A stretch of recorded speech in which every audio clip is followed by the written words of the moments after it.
listening to On the Way Home with your host, Michael Braithwaite. Welcome everyone to the On the Way Home podcast. I'm your host, Michael Braithwaite, and I work with the great people at Blue Door organization just north in the GTA, working in York, Peel, and Durham, working with people experiencing homelessness and vulnerable individuals to rapidly rehouse them or find housing, help them through their health journey, which of course housing is health, and as well with their social enterprise construct, look for employment that will pay a living wage that will prevent people from experiencing homelessness or make that journey very, very short, and much more. We're doing some innovative and cool stuff at Blue Door, including this podcast. So check us out at bluedoor.ca. Listen, you're in for a real treat today. We have an international panel. We've heard for years now across Canada, we've heard about migrant and refugee housing and homelessness, the stress on the system. And while Canada, as one of our guests, Ray from CHRA points out, we absolutely need new Canadians, but we need the systems to support them coming in. So we have guests from the UK. We have Bridget from the UK. We have Sam Dodge, who was with us back in 2021 from the US. He works on the West Coast in San Francisco. We have Juha from Finland, who's been I guess before. There's been all sorts of, he tours the world. People point to Finland as an example of how you can end homelessness. So we have this international panel. We take a look at painting a picture of what's happening in each of those countries when it comes to housing and homelessness. We know right now in the UK, Bridget was talking about, there's unrest and tensions, some riots around misinformation, and so stoking fear and racism against refugees and migrants. Talk to Juha, talks about, we are very close to ending homelessness, but with a change in government, if you don't keep things up, you don't keep investing, they've seen some changes there. They've slid a little backwards, and they need to keep moving forward. They know what to do, but they just have to do it and have the resources to do that.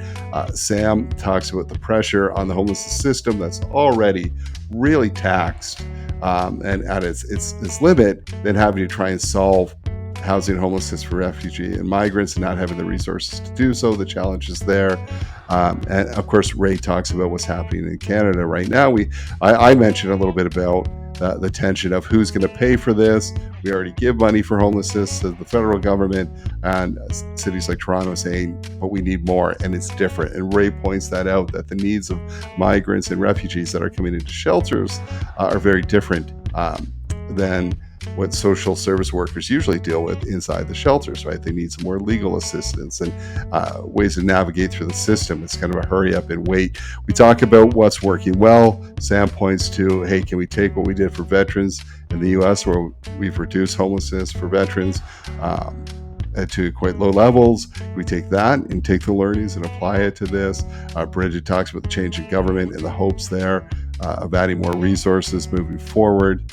Juha talks about some promising practices that have happened in Finland over the last year in supporting migrants and refugees coming in. And Ray talks about one of our former guests, Alan Reiser-McDowell, who talked about Matthew's House in Ottawa, who's created an excellent program that's housed hundreds of migrants and refugees coming into Canada. So there's a lot of things going well. There's a lot of hope to overcome those challenges. It is a fascinating panel.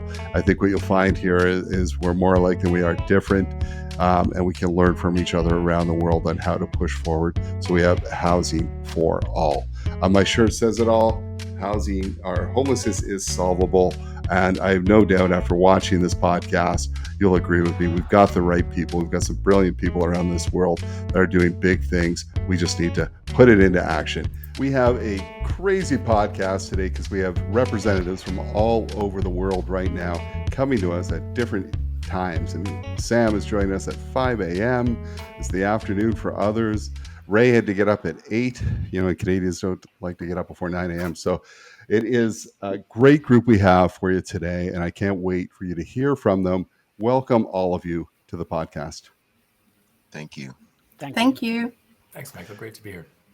Awesome. So we start with the same question for everyone. Now, I feel Ray and Juha and Sam, I don't think we were asking this. You were on in 2021, so early days, and thank you for doing that. But we asked the same question because it's a little different for everyone. So we're going to give Bridget and Sam first dibs on this. We'll start with Bridget, and that is, what does home mean to you? We'll go to Sam, then we'll go to Yuha, and in a polite Canadian fashion, we'll end with Ray. Great, thank you so much. And it's such a fab question to start the podcast with. And yes, I'm coming from the UK, but also via South Africa, because that's where I'm originally from, as my accent probably gives away. And for me, home really is somewhere to be safe, to heal, to rest, to laugh, to be able to be on your own or with kind of connected with family and community. It's really the place to create the conditions to be the best version of yourself. And of course, that's kind of idealized. And the reality of living busy lives and working and having families, other responsibilities, means those conditions aren't always met, especially if you have kids during summer holidays. But it's somewhere where they can be met, and home can give you that. So that's what it means to me. So for me, I love that definition, but, home is both a house, which, a door that you can lock, electricity, running water, all the great things about the physical attributes of a house, but then also the relationships that give you a sense of place, both care and responsibility. So it's the bringing together both like a social important place for you where you have responsibilities and you get cared for, and the physical aspects of a house. Great, and I can echo both Bridget and Sam, and maybe just add that it's a safe place for me. It's where my roots are in the northern part of Helsinki here in Finland. I can be just me lying on the sofa, watching my kids playing together with her and so on. So it's this kind of safe place where we can all be whatever we want. Yeah, those are great answers. And you know what I've been thinking of lately, Michael. I've got two adult kids who are away at university, and when they come back to Ottawa, I think of them as coming home, but less and less they think of it as home. And my mom, who's 82, is finally selling the house that I grew up in. A place I haven't lived in nearly 40 years, but sometimes it still feels like it's home. So, sometimes this home is where our baggage is, literally. And this is a thing that can linger like decades after you've actually lived in a place. And, and if we're privileged and if we're fortunate, that's a safe place, a place that we can afford. But it can be many places at the same time. Yeah, and you're right. It's just, and it's not the physical structure, right, that you're attached to with your mom. It was just those emotional memories and to family and different things that happen while you're in that home, right? Yeah. And let me tell you, she's going through all the photo albums and sending me stuff right now. So it's bringing back all the memories. Are you thinking sometimes when you see those photos, why did I make that choice? 80s hair, man. So much of it too, right? I like to think that life only gives you so much hair, and I used all mine. Here. Thank you for that. And yeah, we see the themes throughout when we ask that question. It's never really about four walls and a roof, as Sam said as well. I want you to share a little bit of your journey into this space. Sam, your journey is one of my most fondest memories because, and maybe you'll touch on it, but part of your journey was counting poop. And he'll expand on that as one of his first jobs, and I think it was in San Francisco. But it's kind of a funny story to where he's gone now. So maybe we'll start with you, and then we'll go to Yuha, Ray, and Bridget. We'll end with you, and just kind of your journey into this work that you're doing now. Sure. Yeah, I've had a lot of funny detours, but I was a labor union organizer, and living and working in the Bay Area, there's nothing more acute than the housing crisis. And so I got interested in organizing residential hotels, which are single rooms with shared bathrooms down the hall typically, and it's where our lowest income residents live, and it's like what they call naturally affordable housing, right, in our industry jargon.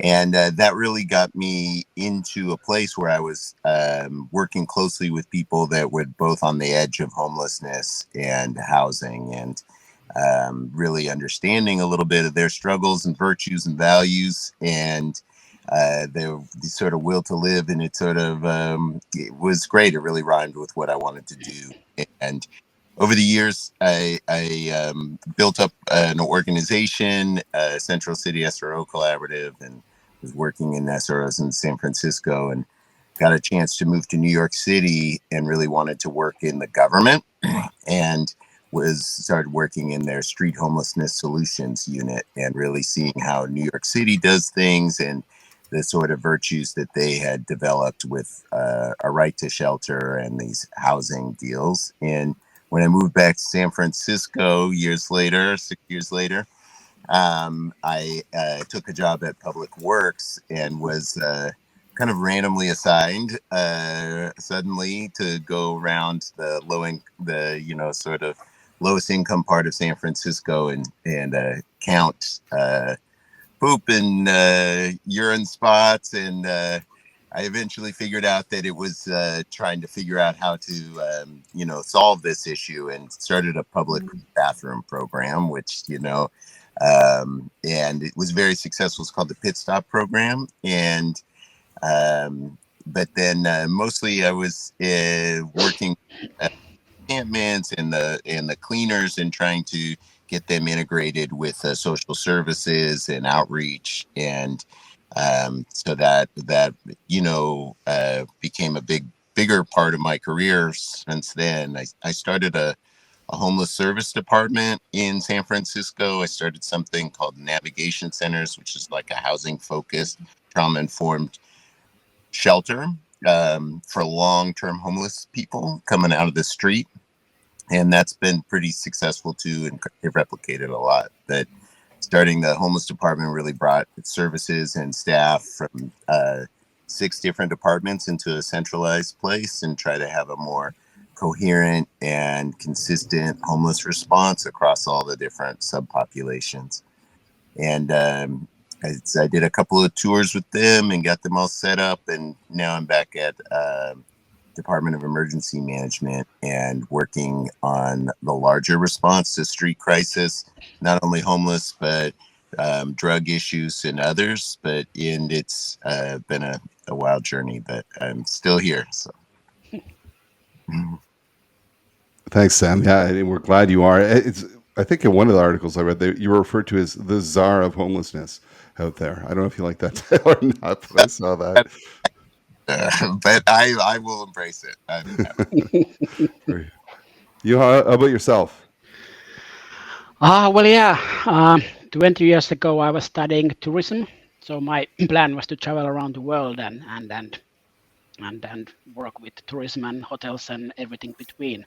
And now 20 years later, well, I'm traveling quite a bit, but I think the cause is much better, trying to advocate the ending homelessness team and housing first and everything between. So in that sense, I have come a full circle. But yeah, after I studied tourism for 6 months, I moved working to a school and work there over a year before starting my social worker studies. And I think the cause why I'm working with homelessness is that there has been always one part of me that wants to help the most vulnerable people in our society, and I think homeless people are the ones. And then that I have this kind of belief I've always had that it's not individual's fault, but it's a system fault that someone becomes homeless, and I want to help them to get over their homelessness, but at the same time trying to change the system at the same time, which can be a little bit tricky sometimes. But yeah, I've been working as a support worker in the front line for young homeless people, developing the homeless services. For years, I was a CEO of one NGO offering Housing First for young people, and then I've been leading the National Housing First network here in Finland, and before landing here at the Wire Foundation to do the head of international affairs, which is a mixed package of everything I just mentioned. So yeah, all good, and of course it has been a pleasure to get to know all of you guys and share the work we are doing, and of course learning from you and sharing the best practices and everything between. So it's been quite a journey so far, and the work is not ended. Thanks, Juha. Ray?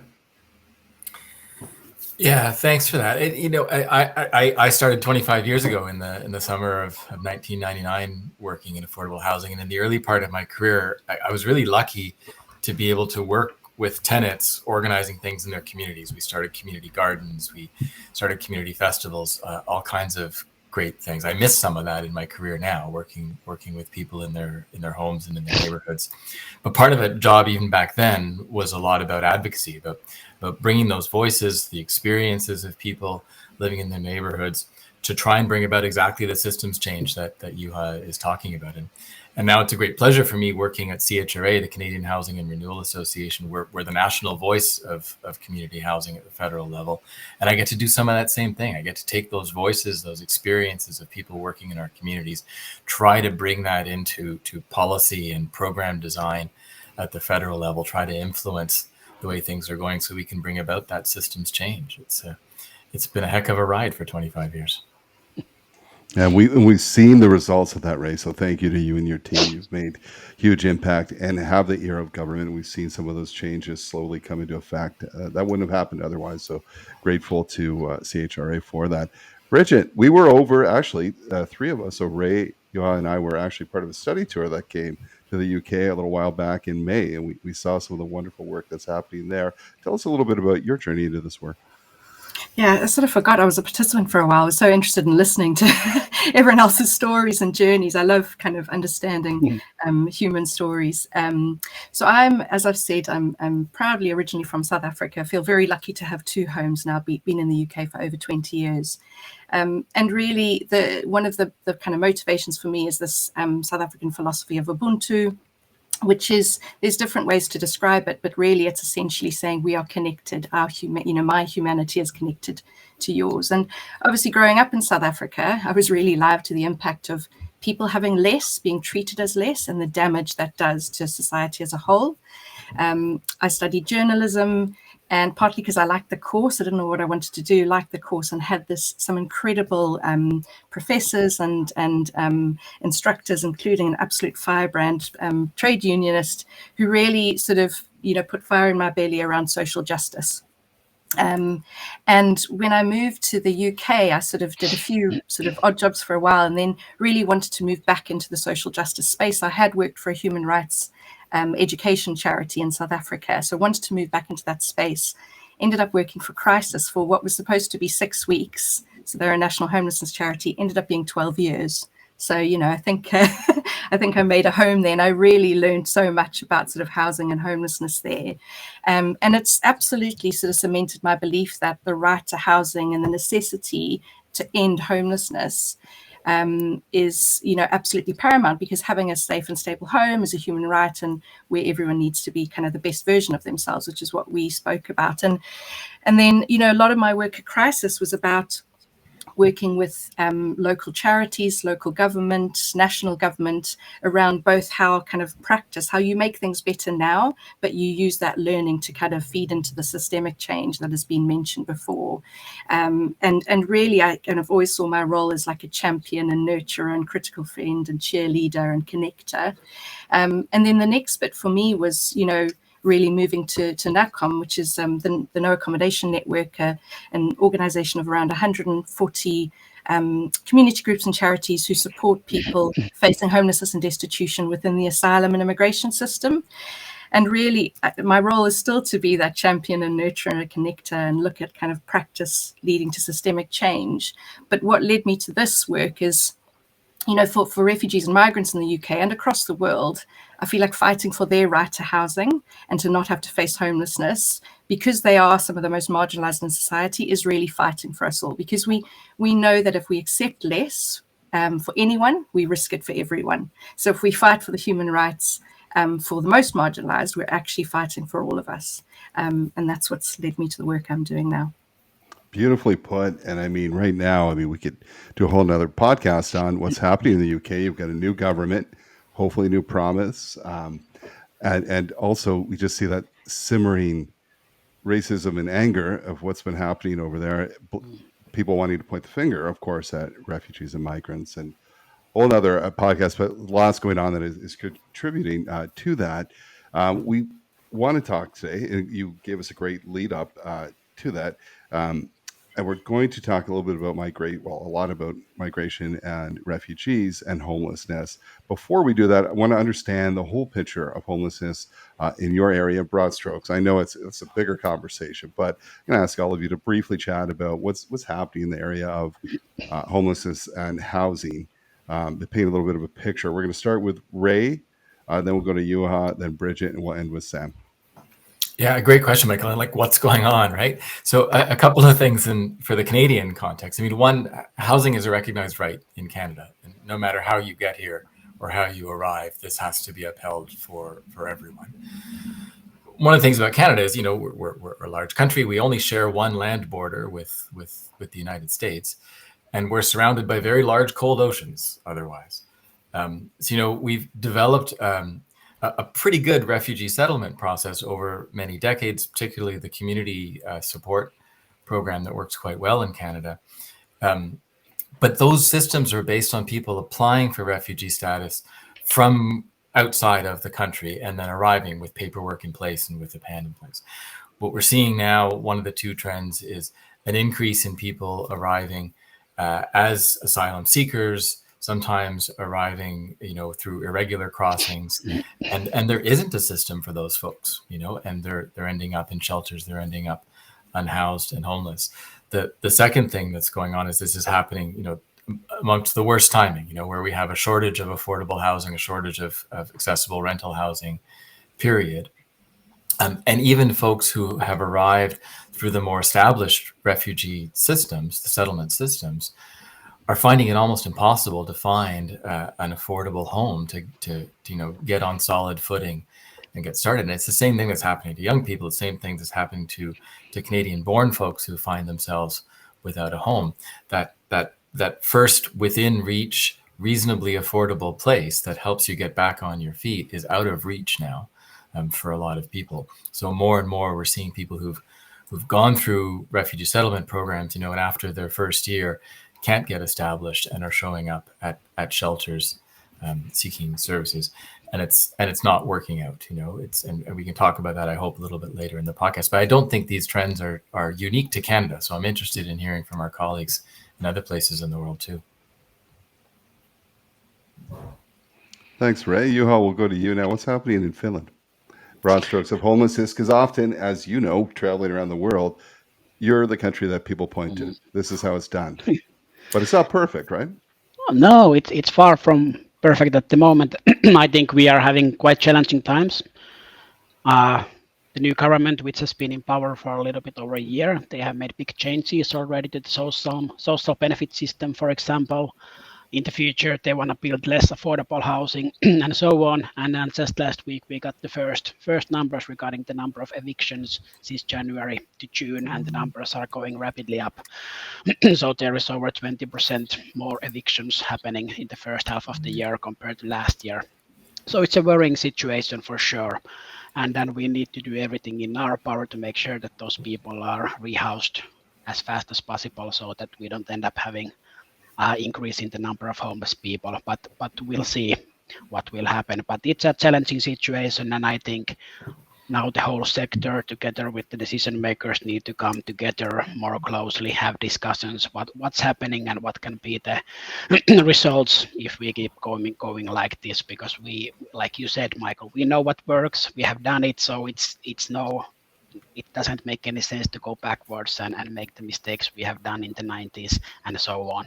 So we have examples what works and what doesn't work, and now it seems like we are trying to reinvent the wheel, which is not necessary, and then let's see what happens. But critical situation in Finland at the moment, and of course we try to advocate the work we have been doing and bring the voices from the international field that has been praising the Finnish model, that hey, we don't want to destroy something that has been working so well, and so many other countries are trying to actually learn how they could do it. So yeah, but it's a tricky situation for sure at the moment, and we'll see what will be the end result. But of course we're having constant dialogue with the decision makers and the sector and everyone beyond, and try to make sure that the trend would go down again, but we'll see.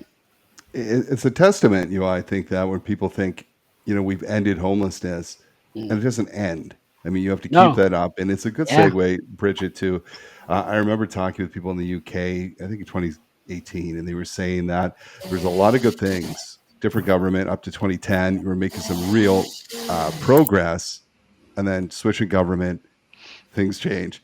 And as you are saying, right, it could be just like that. Things have changed. What does housing, affordable housing, homelessness? What was the look in UK right now? Yeah, it feels really challenging. It does. It feels like we have sort of a number of kind of challenges and crises really coalescing. We have just recently seen stats, kind of just, I think yesterday they were released, of like record numbers of people, including children in temporary accommodation. Like you were saying, huge increases in people being evicted from their homes, and real pressures on kind of local government and local charities to deal with the problem. We know as well there's kind of real problems with institutional drivers of homelessness, so, such as people being made homeless from kind of asylum accommodation when they're granted their refugee status, for example, or from prison or hospital, or if they are, child in care. And there's, the other thing that really impacts particularly migrants, but not just migrants, is around a challenge with access to legal aid and advice, which particularly impacts how migrants can explore and understand their kind of rights and responsibilities and options. There's things like too often work doesn't pay enough. So we've got huge numbers of people in work who are facing housing pressures or homelessness. And we've just had a chronic lack of dealing with the shortage in affordable housing over decades. And too much, I think, financialization of both housing and also the provision of homelessness support.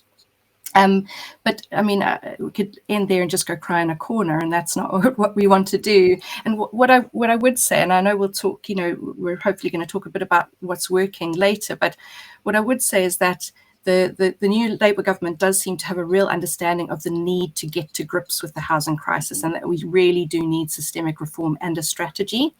And we're also hearing really positive noises about our calls to like mainstream homelessness support for migrants facing homelessness. So we've not got this 2 tiers of support, and we're accepting kind of less support for people facing homelessness because of their immigration status. And there's a lot of collaborative working. I think that's been something really, we've needed to come together more as a housing and homelessness sector, as a refugee and immigration sector, and across those two sectors, we've needed to come together more. So there's been real positive steps in that sort of collaborative working. And I think, the kind of sort of summary of where we are now is that over the last few years, there's been an ambition about ending homelessness, but not about dealing with the housing crisis. And you can't have one without the other. You need to have an ambition and a long-term strategy for both. 100% on that. And we saw when we were there in May too, that many things happen within like the borough, right? This is what, and if you're not from there, we don't work. And as we know, I mean, the transient nature of being homeless, it's like, listen, I'm going to go where the services are, right? So yeah, lots of different challenges. And Sam, going to the U.S. and in broad strokes, I mean, I know it's very different, but I know even on the West Coast where you are, I remember seeing the numbers of people experiencing homelessness were actually around the similar, like the number of people experiencing homelessness in Canada would be the same as California. Yeah. And so some big challenges, but some good things happening. Well, yeah, I mean, I guess we should just start with the challenges and just say that, we have this practice of doing point in time counts. And we had record high counts come in this year. So, we're talking about 650,000 plus people experiencing homelessness on just one night. And that's a 12% increase over last year's numbers. And for the first time in the United States, for individuals experiencing homelessness, more were unsheltered than sheltered. So even meeting that basic human need of emergency shelter is with most individuals when they're experiencing homelessness. And so, I think, as you mentioned, locally in California, it's particularly acute. And even though we're like 12% of the nation's population, we have a majority of the unsheltered population for the country. Sorry, I'm in the dark here. So, okay, we can hear you, Sam. Okay. Come to the light. No, thank you all for sharing that. And I think what we see broadly across the world is we have some big challenges ahead of us. Cost of living is up, uh, affordable housing is down, challenges are down, spending is down, right? And it all kind of leads, and for many, many different reasons, leads us to where we are now. And so today we want to focus a little bit on refugee and migrant housing, and what's happening, where you are, and also what are some of the things you're working through. So I think, Bridget, you talked a little bit about it. This time we're going to reverse it. Sam, we ended with you, so we're going to start with you. I think every country is feeling this a little bit. I know in Canada, um, wonderfully, we've welcomed so many new Canadians, which we need to. We have to do that. But it's been challenge. It's had its challenges, as Ray, I'm sure we'll talk about. And I think it's the same way around the world. Sam, what's happening in the U.S. when it comes to refugee and migrant housing? It's a pretty big deal right now. I mean, it's become a political Yes. football, and rather than dealing with it as a human crisis, it's become a source of political advantage for those that are looking to take advantage of it. From within the sector, we of course have a lot of wisdom to help with this, and we have seen a lot of success using kind of techniques like rapid rehousing and really working with people to explore their personal, help get them out of emergency shelters and into a sort of stable place where they have some support. And so I've seen a lot of good response from that. But we're actually, we try to keep the system separate. And one of the things that's been quite disappointing is to see an overwhelmed homeless system become the answer in the end for sheltering and caring for, people migrating to the country. And that's, of course, kind of pushes out some populations because we're already overwhelmed, like I said, about our homeless statistics and just how many we're not sheltering. So we've really seen it in San Francisco around families much more.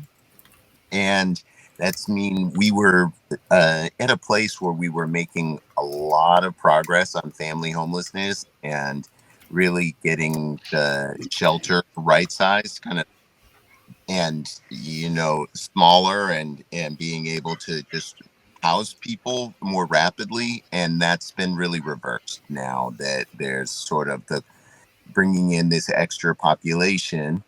Um, but uh, so so that's at least what I've seen here locally. I think it's much more acute along the border communities and then in the right to shelter states, as some communities on the border have been shipping people to New York and DC and Chicago and other places that have a right to shelter. And so that's been sort of blowing up our system.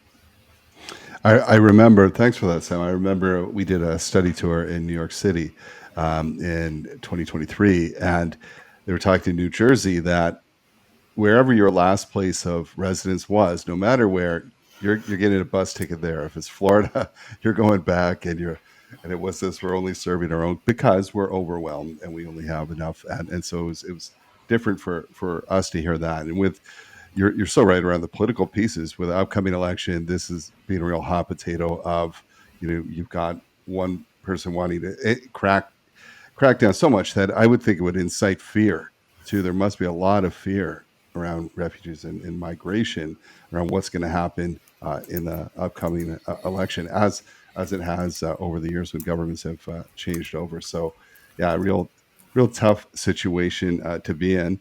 We're going to go to Bridget now.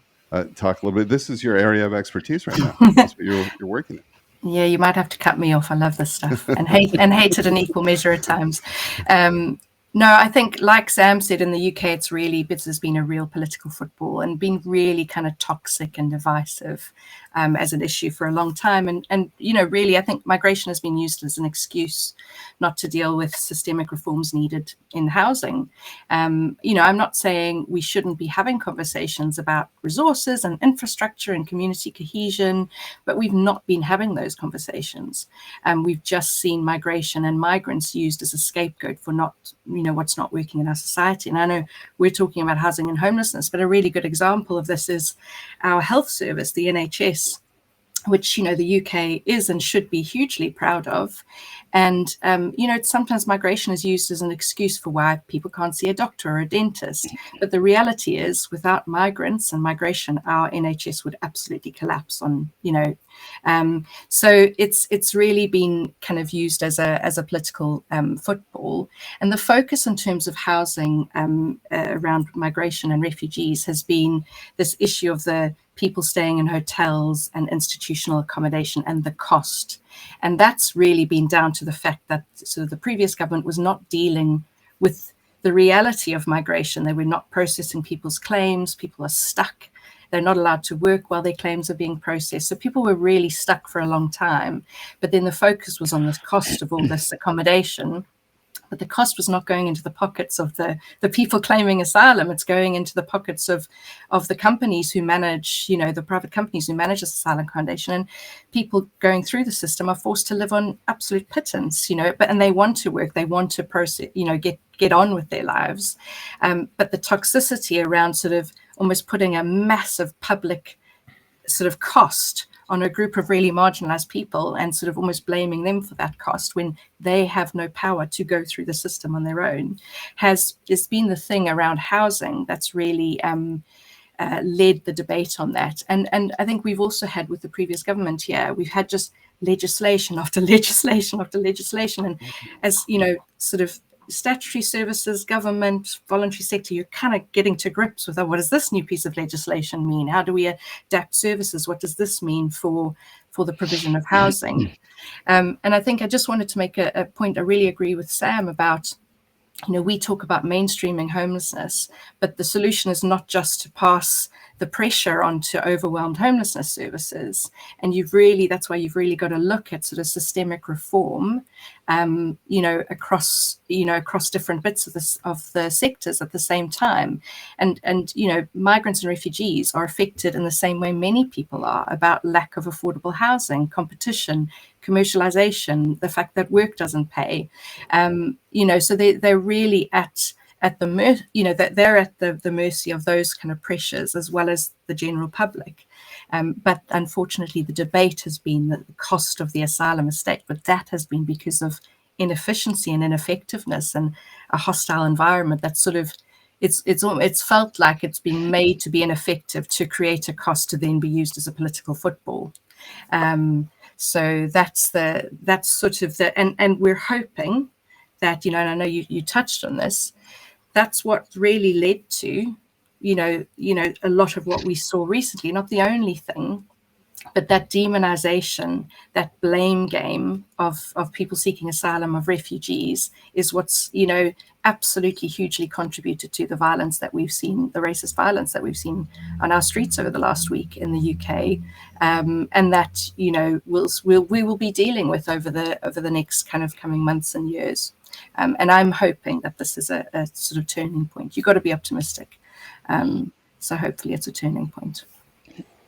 Thank you for that. Yeah, what's happening in the UK, it's not unique in a sense that I think with marginalized populations, often we'll say, like, why are we still talking about, or why, but there's that simmering anger and racism that's, maybe not as hidden as it was. And I look at, to look at another marginalized population, 2S LGBTQ plus folks who are like, why do we still need pride? And why do we, we're one incident, what happened in the UK away from that. Like, look at misinformation in the UK and what's happening. And it's just horrible, It just, and it's an understatement of the year, but this is why we have to keep working at it and never stop. Right. Because it's it's so easy to slide back and give give people an excuse. Yeah. And keep talking to good people, like that's in this virtual room, keep talking to good people. Well, I think too, what I've seen too, but in the UK is that the good people are coming out, and I read about those stories and stepping up and saying, I don't think so. And this is not, so it's nice to see that. I mean, the divide, but it's also nice to hear those stories about that and the good stuff happening. And last thing before we go on to Juha, when you say political football, are we talking soccer? Or are we talking like American football? That's no, I mean, I'm South African, so I should be talking about rugby. Exactly. I probably mean soccer. That's what I thought. That's what we call it in South Africa too. We also say soccer, not football. Rugby might be the good analogy because somebody's going to get hurt in that football. Okay, Juha. Yeah, I think I need to speak ice hockey then. So, yeah. But regarding that, I think, of course, the number of migrants and refugees in Finland is totally different compared to US, UK, and Canada. We are here, northern part of the world, colliding with Russia border and so on. So the situation is different regarding that sense. But nevertheless, we have the same challenges, I feel. And then even though last year we also do the point in time statistics regarding homelessness, and last year the total number went down and all the other groups went down except migrants. That went up quite heavily actually. So 22 there was 621 homeless people with migrant background, and last year the number was over 800. So it was a significant increase in that sense. And I think there are many reasons. Of course, we have these migrant centers around Finland, and when people get their asylum application approved, usually they try to find the municipality place near the center so they can get the home and so on. But once they are there for a while, they feel like the urge to move to Helsinki or the capital region, and they move to a couch of some friend or relative, and they feel that they can find their own place relatively quickly.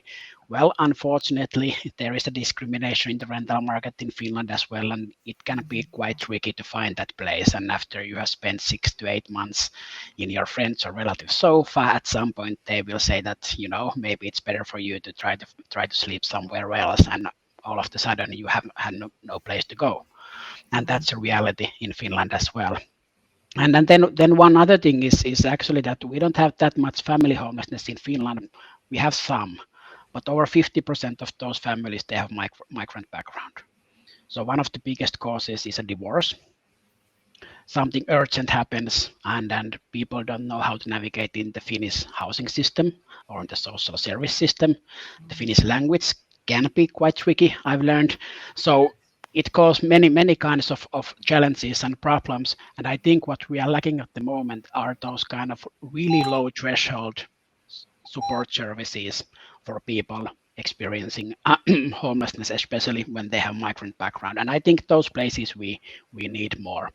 And then one other thing is that I feel like sometimes all these things, they come to Finland a bit of a surprise. So this as well, in that sense that we don't have enough research about it. I know there are many research done internationally, but we haven't done any in Finland until recently. So that's something that I feel like we need to focus on much more in the future as well, so that we actually know why these things are happening and what we need to change in our services and in our system so that we can avoid these things happening in the first place. But yeah, that's the situation at the moment. Thanks, Juha. Yeah, I mean, you're right. Data really matters. Can I ask, do you know, I know you don't have the data, but do you have an idea of where a lot of the migration, where people are migrating from? Well, of course, in the past few years from Ukraine, over 50,000 people because of the Russian attack. And then in lucky sense, we have been able to house all of the Ukrainians. I think that's of course a good thing, and we have been able to do many things for them as well. But of course, that has created a different kind of discussion, that how can we house all of the Ukrainians, 50,000 people all together, but if someone is coming from Somalia or Afghanistan, it's a little bit harder to find the housing. So that has created a little bit different kind of discussion, that who deserves what and why someone deserves a home immediately and why someone has to wait. But yeah, Afghanistan, Syria, still from Iraq, and mostly in Ukraine at the moment. Thanks for that. Reasons. Yeah. Ray, Canada, a point of pride in Canada is that we've really opened our borders, and I think it's wonderful and makes me proud to be a Canadian. That has not come without its challenges. Can you talk about what we're seeing in Canada around migration and refugees? You Yeah, touched on it. we have a responsibility to welcome asylum seekers, because we also have a need in Canada to welcome newcomers. It's a fundamental point of pride, but it's also an economic and social necessity for us as a country. And so people are arriving, as Bridget pointed out, into a broken system, and they're not the cause of that system breaking; they're victims of that system being broken. And I fear that amidst scarcity, we're making poor choices on how to handle that. We're looking to band-aids. We're making short-term decisions, and we might be losing sight of the proper long-term strategic choices, which is to make sure there is enough affordable and especially nonprofit and co-op housing for people, no matter when they arrived in Canada. We're coming off of a generation in Canada where government stopped investing in nonprofit community housing, and we're seeing the impact of that across the country, across all kinds of demographics. And the people who are landing in the middle of that mess are some of the most vulnerable people, these new arrivals who are asylum seekers and refugee claimants. So what's happening is, they're ending up in the shelter system, a system that is already overloaded, but a system that is not geared toward the needs that they have. So fantastic folks who are working in shelters and supporting people who are homeless and without homes, but their needs are different from those of migrants and newcomers. Navigating that system to get your paperwork in, to get a work permit, to get your refugee claim filed is a completely different set of things. And hard to navigate in your second, third, or fourth language, let alone in a system that's literally foreign to you. And that needs to shift. And these are systemic changes that we need to do. And in Canada, we haven't yet adapted to the idea that there will be a reality of migrants and newcomers coming in through informal systems and not through those more documented pathways that have been established over decades. So we have to create systems to accommodate that. And those systems are not more hotels and more tents. The solution is not a bigger tent for people to shelter in when they're waiting for their claims to be filed. We need to build more nonprofit housing. We need to make sure there's a supply of affordable housing in the marketplace. Governments need to step up, and they are. And the federal government is making more investments to support municipalities, to support provincial governments, and these kinds of things. But that support can't be bigger tents and more hotel rooms. It has to be housing. It has to be the right kinds of specialized support to help people navigate this system that's very much new to them. And at the same time, the federal government needs to step up the game in terms of processing claims. So if you go back a decade ago, there might have been a backlog of 5,000 claimants, for example. Now we're looking at a backlog of 150,000 claimants. And, people need to be able to get their claims filed, get to work, and become part of the Canadian society and economy. That's what they came here for. That's what they want to do. That's what we want them to do. Why aren't we supporting them to get to there? Well said, Ray. And I know I can tell you, just to add to that, I think it was about a year ago, there was a big push where the federal government was saying to the municipalities, we gave you money. So, and for homelessness, the same, and Bridget, to your point, to the homelessness system, we gave you a lot of money, deal with it. And Toronto, the city was saying, you didn't give us enough to deal with, to Ray's point, these new needs and different things. And so it became this little standoff where no one was being served. We had refugees on the streets. No one was being served. There wasn't enough. And here's the result of that too. Faith communities stepped up, which is wonderful. But the downside to that, and I saw this firsthand with my organization, Blue Door, is that many of the faith with best intentions had no idea. Talking about shelter workers, a volunteer at a church has no idea how to support and do that. And then government started funding these faith organizations to run programs for, so it became a complete mess. Again, that we're not, with the best intentions of let's put some dollars into it once push came to shove. But it was quite messy. And my team was telling me the same thing, Ray, is that, they absolutely loved and love working with refugees and newcomers. They're saying it's the hurry up and wait. They're sitting in the shelter system, really wanting to get on with life, but waiting is the waiting game. And Bridget, you mentioned earlier too, is that the social service workers are saying we don't have the skills. Like a lot of this is legal, right? And they need legal advice that I am not equipped to give. And Ray, you were touching on it, like in the system, we don't have that. And legal aid is saying, listen, we don't have the people. We just in Ontario and part of Canada, they cut legal aid a few years back. They cut that down, so we have fewer people. So it's just this big mix of, as Ray said it beautifully, a broken system and a bigger tent will not fix it. But let's talk about some of those fixes. Ray, you're touching on that. First of all, is there anyone who's doing this really well, where you've seen this is a good way for us to move forward or plan? And if not, like what are some of the paths you see forward for your country? Sam, we're going to start with you, then we'll go to Ray, Bridget, and we'll end with Yuha. Well, like I said, we're facing a real surge in homelessness, due to housing scarcity and coming out of the pandemic, a real increase in housing costs. But a bright spot, it continues to be in veteran homelessness, and that's homelessness among people with veteran status, like a former military service. And so 1 in 7 people, they say, it's by the last point in time count, had some sort of service connection, that are experiencing homelessness now. And there's been a 50% reduction in homelessness among veterans, and this is because they've really ramped up and the federal government has provided the resources necessary. We have these sort of housing vouchers. They call them a HUD-VASH voucher. That's a flexible voucher that can be attached to different apartments wherever the veteran can find and accepts. And that's paired with a social service system based in the healthcare system that's available to all veterans. So you kind of have a universal healthcare with deep social services and a housing voucher, housing support. And with that, it's still difficult. You're still going into a lot of scarcity, and especially in desirable places to live as far as available housing, and facing the discrimination in others. But unlike the rest of the population, there's nearing sufficient resources to make it happen for every veteran. There's like 110,000 HUD-VASH vouchers now, and that's nearly one for every veteran that needs it. So it's been a real bright spot, and it is the way that we're going to need to go if we want to end homelessness. And so it's nice to have that example right here for Americans to show that it's possible, because we're at a kind of place in the United States where people start to question if it's possible.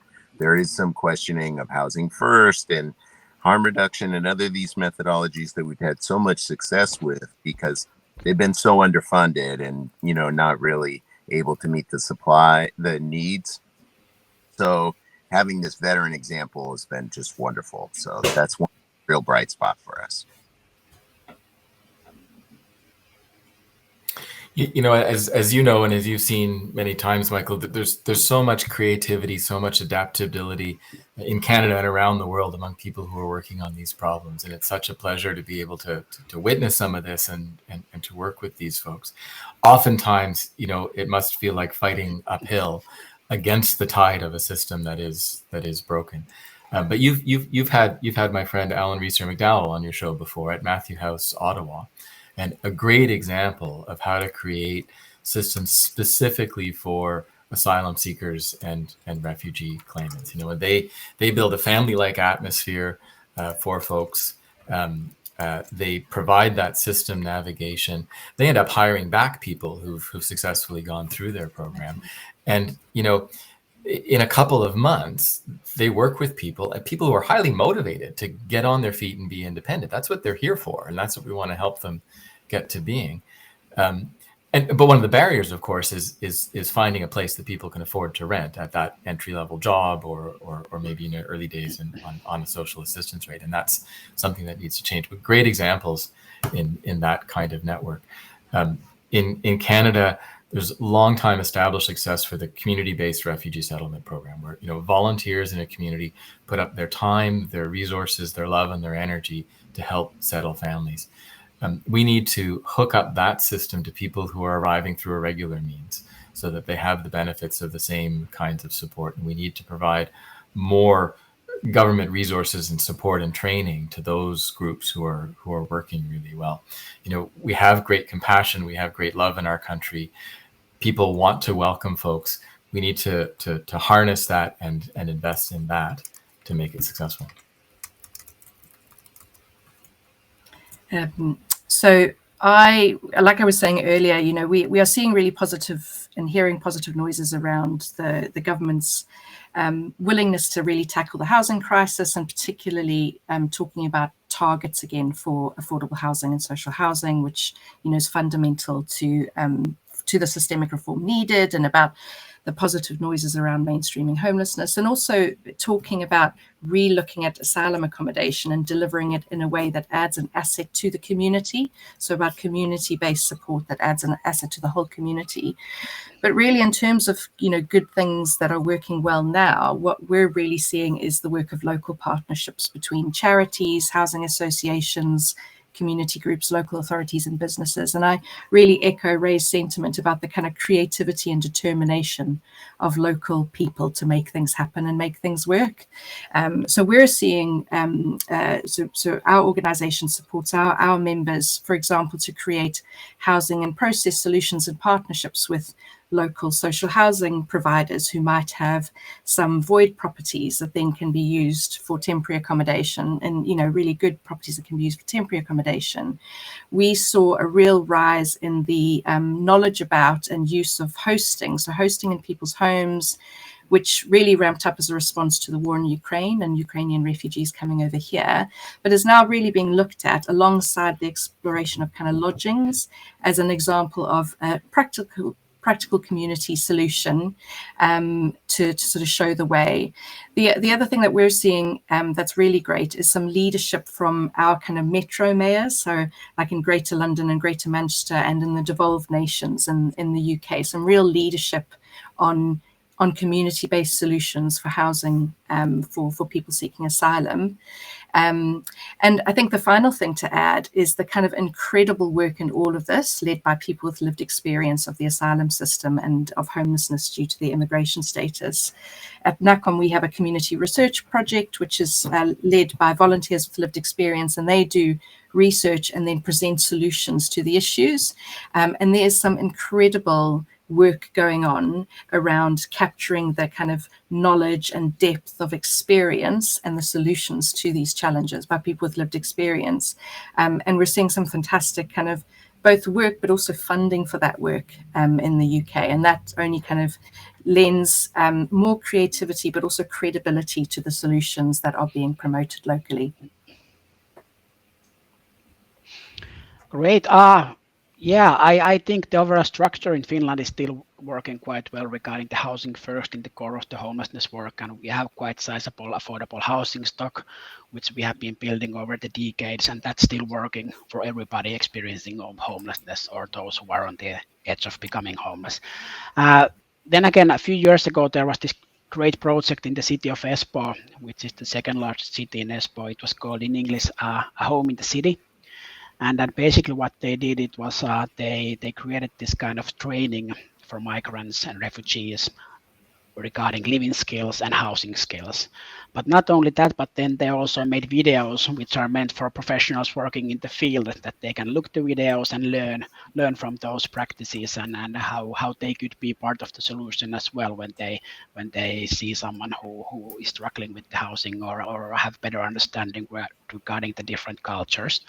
But then the one biggest thing at the moment is that in Finland now we have a limited time law until 2027 regarding housing advice services. And housing advice is that if you are struggling anything regarding your housing, you can't pay the rent, mortgage, you have difficulties with the neighbors, you should be able to contact these housing advice services and they should help you with your problems.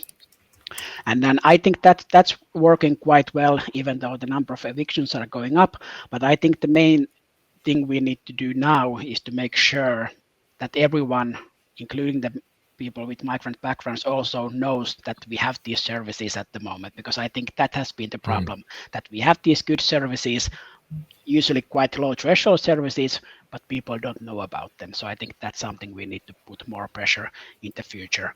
And then I think one of the good things is as well that there are many NGOs bringing more information regarding the situation of migrant homelessness, and now we need to put all that information into research and know what we need to work on in the future.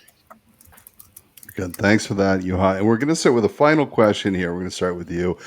If we're talking to this group in 2 years, what is your hope for how things look and homelessness and migrants and refugees as well? And second part of that question, and if people want to find out more about the work that you're doing, where do they go? So two-parter. Yeah, so first people can go put Google Y Foundation, and I think they will find the website there. And then we are part of the FEANS and Housing First Europe Hub and Nordic Homelessness Alliance and all these kind of things. But put Y Foundation to Google and you will find out lots of information what we are doing. And but 2 years from now, well, I hope we won't see any videos of riots in UK. I hope that the dreams of Ray and Michael regarding that, people felt welcome to Canada would have realized, and then people can get house immediately. They don't need to wait in a shelter or a hotel or in a bed and breakfast place. And I hope that in the US regarding, I hope we have a female president. I think that will make things a little bit better in the US if that happens. And then again, I hope that we feel like that we don't divide people for those and us. We are one group of people, and we should treat all of the people equally, and that will make all the difference. I love how Bridget said that when we take care of the most vulnerable one, we are taking care of everyone. And I feel like in 2 years' time that can be done one way or another. Awesome. Thank you for that, Juha. And, for a non-Canadian, I think you compete, I've told you this before, with the amount of plaid that I've seen you wear. That's like the Canadian tuxedo you're wearing right now. So I have 7 different colors. So imagine that. Amazing. Thank you for that. Bridget, we'll go to you. What hope in a couple of years, where do you hope we are, and where can people find out more information? Yeah, so I think for me, part of it is just about some things being fixed. It's felt like we've had too long of wading through treacle and banging our heads against brick walls and nothing really moving forward. And there's enough to do even if we all work together. So sort of things being fixed and really starting to work together, I mean, kind of with government and all the different statutory and voluntary sector partners. And for us at NACOM, that's really about seeing an end to homelessness for everyone. And to do that, we will need to deal with the housing crisis and access to justice crisis. We'll need to really think about designing homelessness and destitution out of the asylum system and the immigration system, and ultimately sort of mainstreaming solutions to migrant homelessness. And those are big asks. So maybe by 2 years, some of those things fixed, but also changing the way we think about and talk about migrants and refugees and migration and community in the UK. As has been spoken about already, we've seen kind of with the racist far-right riots, this, in the UK, what happens if you demonize and scapegoat people. But we've also seen the anti-racist sort of community support response to that, and loads of polling, shows in the UK that more people are supportive of migration and of support and treating people with dignity. So I really hope that, as awful as it has been, it's a real turning point, both in terms of like practical steps being taken, but also just the feeling of how we work together and work alongside each other, this kind of respect and kindness and dignity and humanity. And to find out more, you can go to our website, which is www.nacom, which is naccom.org.uk. We're also on Twitter /X. I know that's a controversial subject at the moment, at NACOM Network or at Young Bridget, Forever Young, that's me. And we're on Facebook too. But our website's a great place for loads of information and news and resources. We have loads of kind of good practice resources and news about our policy and advocacy. Amazing. Thank you for that. Sam, hopes, and where can people find out more info? 2 years. It feels like we got a lot of work to do, but that's a lot of upside potential too. I hope that we do follow the lead of the rest of the developed world, and we have a mechanism to deliver housing support to everyone that needs it. So a universal housing voucher, I think that's a very practical place to start for these issues. But I also hope that we recognize that housing scarcity is an infrastructure issue that needs a federal plan, operated by states, but that really is building affordable housing at scale and is able to decrease this national housing crisis that is at the back of so many of our issues, as we've all talked about here today. We're all going to experience crisis in our life and need,